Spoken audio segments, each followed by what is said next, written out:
Today we have the 2022 BMW i4. This vehicle has done just over 81,000 miles. It has an automatic transmission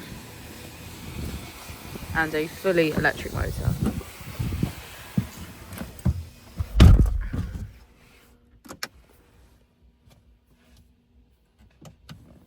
To the left of our steering wheel, we have cruise control as a feature, and on the right we have voice control and automatic headlights. Moving on to our screen, we can access radio,